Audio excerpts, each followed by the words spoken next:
Welcome to the Motherhood Alliance podcast, the podcast dedicated to empowering moms and families on their health and wellness journey. I'm Brittany Suttner. And I'm Andrea Rinkus. Together, we're here to explore holistic approaches that go beyond conventional medicine. Each week, we dive into topics that matter most to you.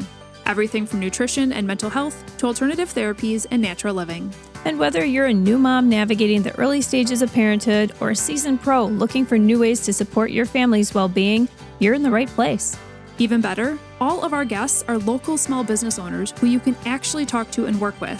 You can learn more about today's guest and connect with hundreds of other health and wellness professionals through our informative and easy-to-use directory at motherhoodalliance.com.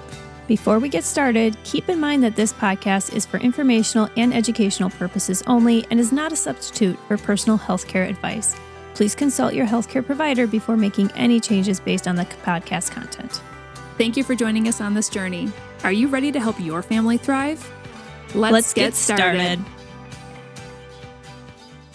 Hi, we are Britt and Drea from motherhoodalliance.com, and we are excited to welcome you to a 4-episode series with Corinne Zuleger, a certified brain health trainer, neuroencoding specialist, advanced certified trauma practitioner, John Maxwell leadership team member, yoga instructor, and empowerment coach. Additionally, she is trained in subconscious and hypnosis work and serves as a licensed teaching partner with Empowered Living. Corinne's coaching approach is rooted in her signature framework, the 6 Anchors of Wholeness, and she specializes in helping moms and women who feel overwhelmed, disconnected, or unfulfilled, often weighed down by guilt, perfectionism, self-doubt, or hidden grief.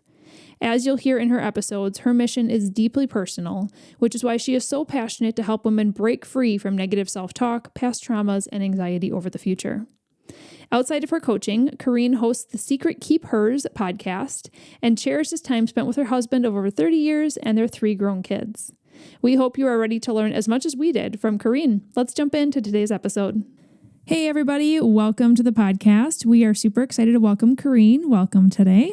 Thank you. I'm happy to be here. Yeah, we are going to be talking all about some really interesting topics like neuroencoding and rewiring negative self-talk and just goodness, how hard it is to be a mom sometimes. I'm just excited about listening to all of this. This is going to be great. Yeah, it is. We always love to get to know you first, though, as a new guest coming in with a new series. And so you shared your fun fact as being that you love to be outdoors and you believe deeply in the power of love. Why did you select that as your fun fact? Oh, because nothing could be truer. I love to be outside and put my feet in the grass. I love to hike. As a family, we are very outdoorsy people. We spend a lot of time hiking. So we get together now that they're grown and do a big trip every summer where we hike, climb mountains, do things that I never thought I could do. But I just love everything about being outside, the smells, the trees. It's so good to be in tune with nature. And plus, the colors, blue and green, are very good for your mental well-being. Well, there you go. Right? Well, no better place to get that than outside. And I truly believe that love is the answer to everything. If I can take a step back and ask myself, is this loving? And what I'm saying or what I'm doing loving? It would solve a lot of problems. Definitely. I love that. Now, you have quite a robust array of certifications and in-depth knowledge and education into neurocoding and coaching itself. I'd love to hear a little bit about your credentials and why you chose the ones that you did. But first, I'd love to hear how you got into this field. Oh boy. Okay. I got into this field because I spent a number of years myself being coached. I loved the results I got with my coach. I really enjoyed her as a human. And I thought, you know what? I think I could do that too. That I would be really good at it. At the time I was working with high school students. And what I was really looking for was programming that I could bring into the room with them. I had a very unique, very special room where it was called TLC. The kids thought it was Tender Loving Care. It's really Transitional Learning Center. And so, the students would come into student services. They would see their counselor if they needed something, if they were experiencing anxiety, heightened emotions, whatever they needed, if they were long-term absences, and they would come in. And I started looking at like, what kind of things can I help them with? Because I was seeing it didn't matter if it was a high-achieving student and a student on the lower end, if they were emotionally, behaviorally challenged students, they were really experiencing a lot of the same things. And so what could I do? And that's where I found John Maxwell. He was the only one out there at the time that had programming for youth. And so my coach, within 3 months, had me to the point where I was like, yeah, I can do this. And so then I went and I signed up. So nice. But then you've also gone on to get additional certifications, Dr. Daniel Amen, and like so many other in-depth ones. So, I mean, this is it seems like you kind of knew where you wanted to go, right? So why did you choose neuroencoding and some of these in-depth certifications? I come from a long history of substance abuse, and I lost my dad in 2006. He was 59. And then 5 years later, I lost my brother, and he was 41. And I was like, why do people abuse substances? I wanted to know everything.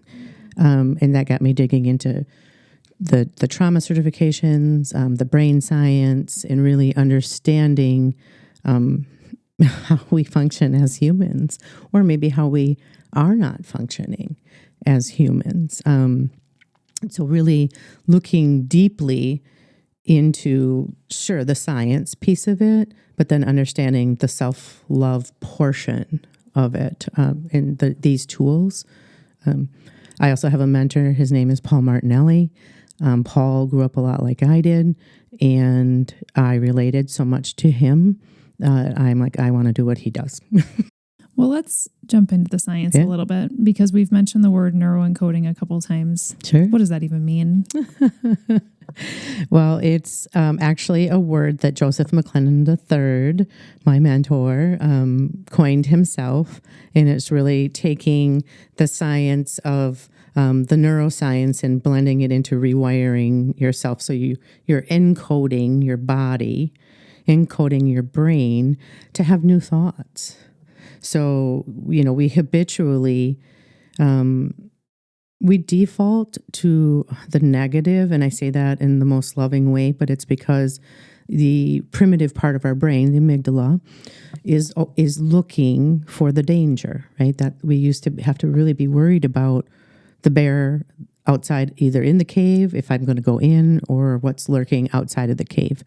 And nowadays, that's not so much what we need to look for, but we're still wired that way. And so with neuroencoding, what we do is we want to rewire your brain to default to something more positive. So maybe if you did grow up in an environment which what was modeled for you wasn't really positive, you have the ability, because your brain is neuroplastic, you have the ability to change that. And for a long time, people thought that your brain was fixed, that once you got to a certain point, this was it, and that's just how things were going to be, and that's the way you were going to be, but that's not true. And so that's where neuroencoding comes in. And it doesn't matter how old you are? Doesn't matter how old you are. You can teach an old dog new tricks. Mm-hmm. So how does this work? Because as you're talking about rewiring, I'm thinking about some topics that we've had on the podcast in the past, like EMDR or brain spotting, or maybe even hypnosis. But how does this work from your perspective? So 95% of the thoughts that you have every day are repeat from the day before. And so only 5% of your thoughts are what you're actively thinking, what you think you're thinking. So we have the ability to go in and change it. So a thought might come up, and just because that thought comes up doesn't mean we have to take it and believe it, right? So it takes intentionality. Yeah. So the thought comes up. What happens is, as you think, you feel. As you feel, you do. And as you do, you have. That's where the outcome comes. So the difference being is, this is repetition. Repetition is the mother of all skills. But then celebration is the father, right? So I go through a process, and I will teach you a process. But by going through that process and say, I have a negative thought that pops up, and by changing that thought and going through that pattern over and over, I can rewire the synapses in the brain. And then one of the most important pieces, and I say this with the most love, is I do not believe as women we do this enough, but is to celebrate the fact that you just did that. Yeah. Celebration is is something that we're like, well, I'm just going to be humble, and I'm not going to brag about myself. And I am here to tell you, you need to brag about yourself. You need to be like, pat yourself on the back and shake your booty and be like, I did this thing. I changed it. Right? Yeah. The thought process. I feel like when you say all this, I'm applying it to myself, but I'm applying it to like my kids. I have a 12-year-old and a 9-year-old, and they're so, like they show their feelings so like new, like, rawly, like raw. If that's a word, raw. Yeah. They're raw. And so when you say this stuff, I'm like, I need to learn this for me, but holy smokes, if I can help them understand this, that will change their life trajectory. I mean, seriously, I just think of all the things that I could have learned if I was a young kid to now, how that would change so much for my thoughts. Absolutely. Our kids are going to spend the most time with us, right? And so it's important that what we're modeling for them, is to move to the positive aspect of things. It's not emotional bypass. I really want to be clear with that. We're not going to teach our kids to bypass their emotions because they need to feel them. However, we want them to feel it, acknowledge it, and move through it. Because the longer that gets to camp out in your body, then it becomes a thing, right? So if I think the thought over and over and over again, right? So the thought causes that feeling, but that feeling, when I feel it over and over and over again, becomes the emotion. And that emotion is going to lead me to either do or not do something, right? So we're either going to shut down, or, I'm going to act out. And then there's repercussions for all that, right? So actions have consequences. And we want to teach our kids emotional regulation. Oh, yeah.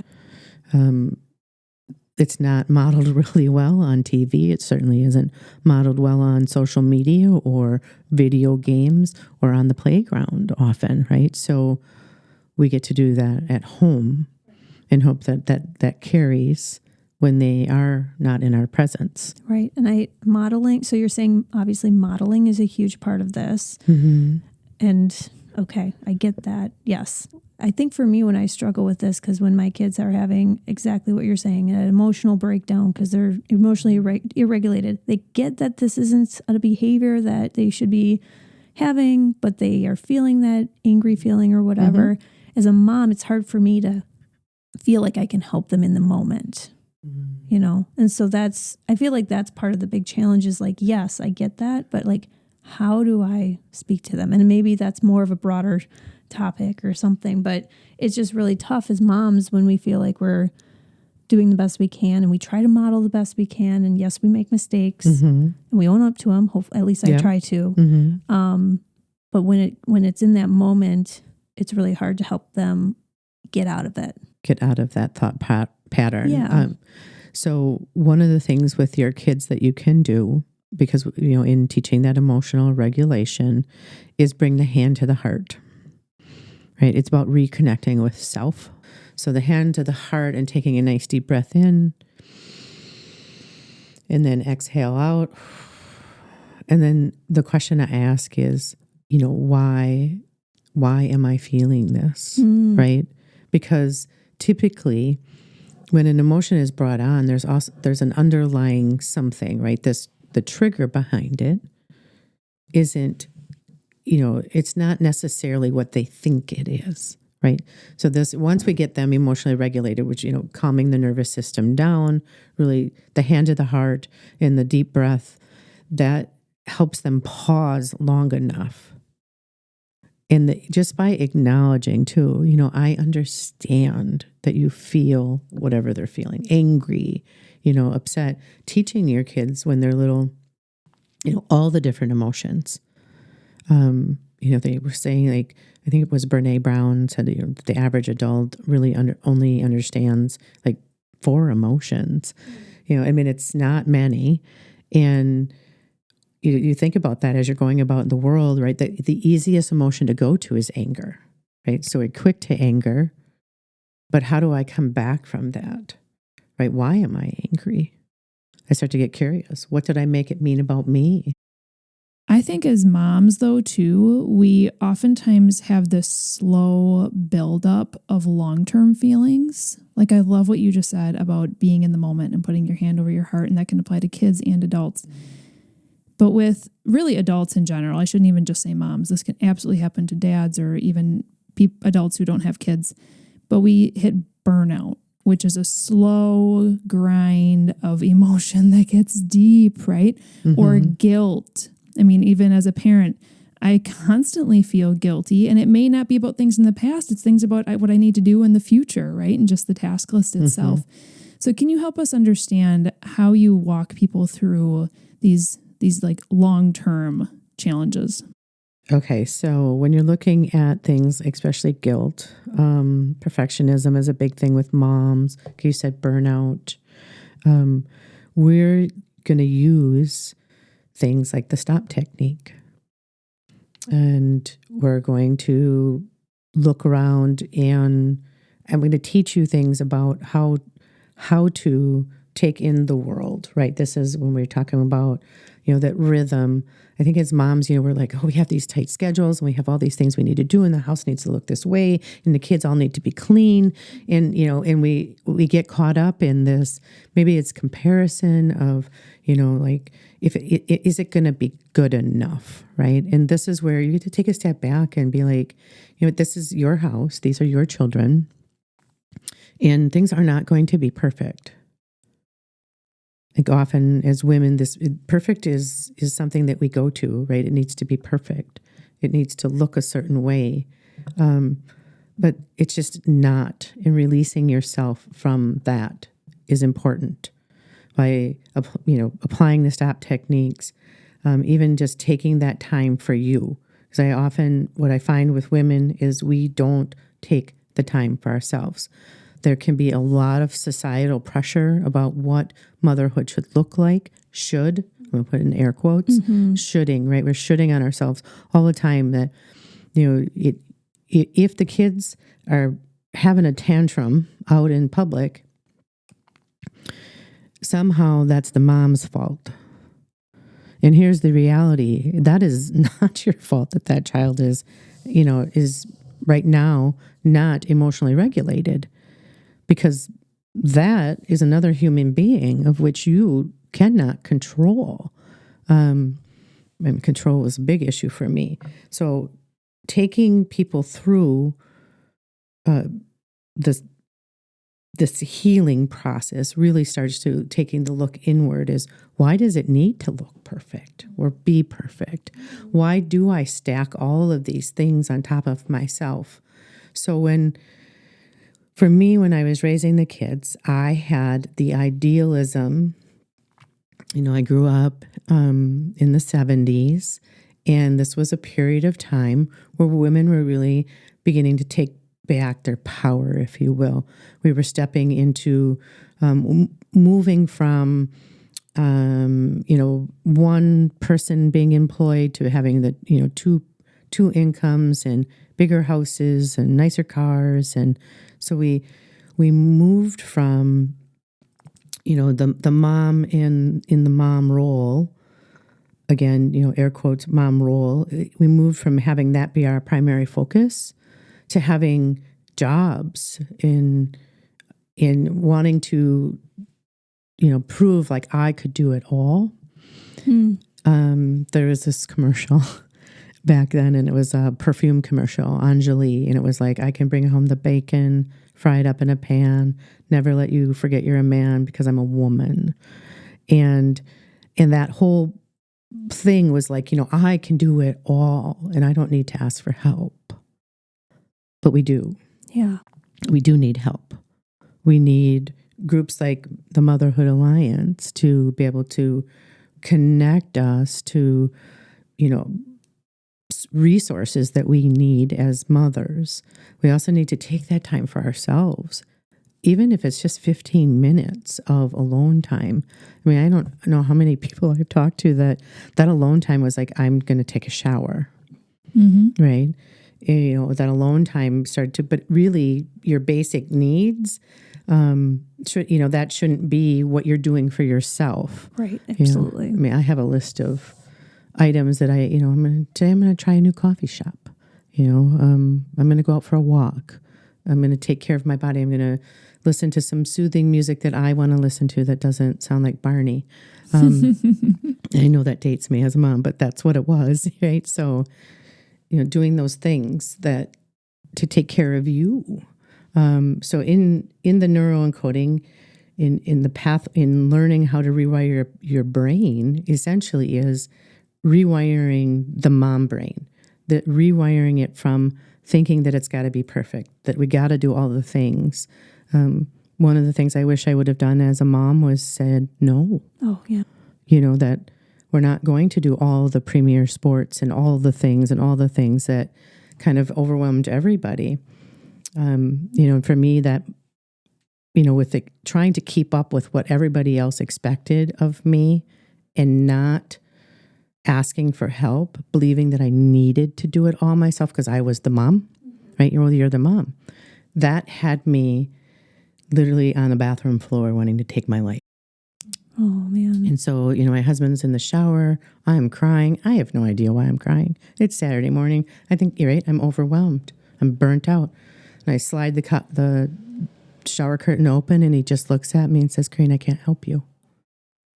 And I just sat down on the floor, and I was like, I'm just a pain in everybody's butt.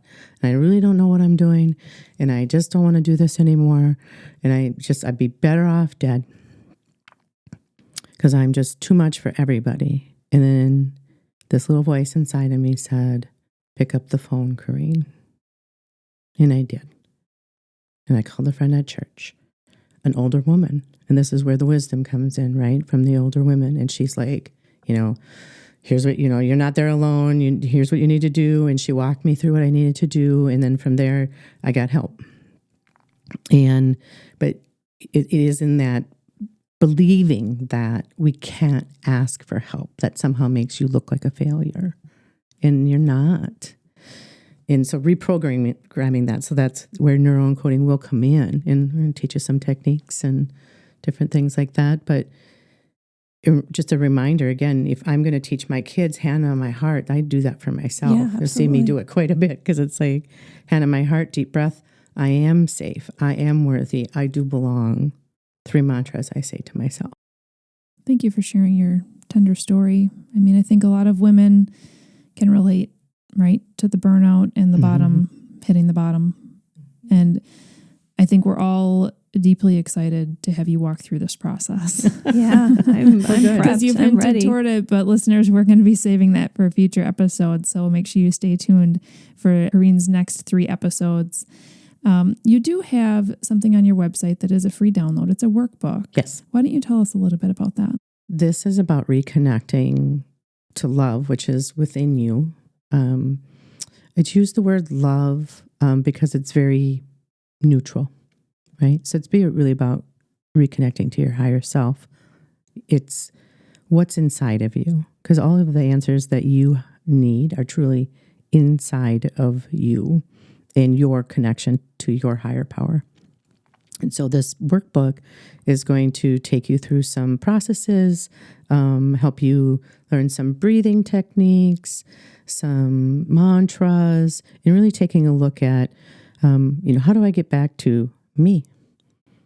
Because we're so disconnected from ourselves. And how do I get back to returning to that place of love where I truly love myself and love my life and love everybody around me, because that's what's possible. So there's all sorts of tips and tricks in that particular workbook to help you slow down enough and really connect back to you. Well, that's amazing. I think everybody should be starting there. Yeah, yeah, absolutely. If someone wants to download that workbook or just learn more about you, where can they find you? www.CorinneZuleger.com. That's where they can find the workbook. You can find me. I'm on all the different social media platforms too. My podcast, The Secret Keep Hers, HERS. That particular podcast is really talking about, we talk about healing, healing in all the different ways, shapes, and forms, whether it's mentally, emotionally, spiritually, or physically. Amazing. That's awesome. Yeah. Well, we are going to be coming back with 3 more episodes. So we're really just hitting pause, you guys, on this amazing conversation. In our next episode, we're going to be talking about rewiring that negative self-talk. So I'm excited to dive into these 6 different steps in the process. And then we're going to be talking about therapy versus coaching. What's kind of the difference, subconscious work, all sorts of things like that. And then finally, we're going to be finishing up with an episode on mom brain and naturally healing. So stay tuned, you guys. Those are the next ones coming up. If you enjoyed this episode, would you consider leaving a rating or review or sharing it directly with a friend who could benefit from the information? We know that you're a busy mom or caregiver, and our goal is to make your life easier by bringing tips and tricks directly from experts into your earbuds. By sharing this episode with someone you love, you can play a critical role in helping to make their life easier as well. We appreciate your time, and thank you for being a part of the Motherhood Alliance family.